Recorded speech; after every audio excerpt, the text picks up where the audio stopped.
Hello, তো চলো তোমাদেরকে আজকে শোনাই আমি গণেশজিকে কোথা থেকে পেয়েছিলাম।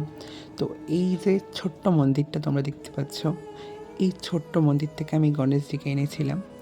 তো আসলে আমার একটি মানসিক পুজো ছিল আমার দিদির। তো আমি, মা আর দিদি গঙ্গা স্নানে গিয়েছিলাম পুজোর আগের দিনে। তো তখনই আমি গণেশজিকে পেয়েছিলাম। তো ওই পাশে যে মন্দিরটা আছে সেখান থেকেই আই থিঙ্ক দেখতে পাচ্ছ তোমরা সবাই। তো গণেশজিকে আমার খুব পছন্দ হয়েছিল।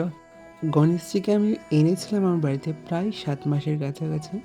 তো কাল ছিল গণেশ চতুর্থী, তো আমি ভাবলাম যেগুলো আছে আমার কাছে তো একটু কালার করা যাক। তো আমি এখানে ব্ল্যাক কালার করেছি। আসলে আমি গণেশজিকে আমার বাড়িতে সাজিয়ে রাখার জন্য ব্ল্যাক কালারটা করেছি। জানি না ঠিক করেছি কি না। আর এই অভ্যেসটা আমার একদম ছোটোবেলা থেকে আছে যে কোথাও যদি কোনো ঠাকুর দেখতে পাই সেটাই তুলে নিয়ে চলে আসা। তো এটা ছিল।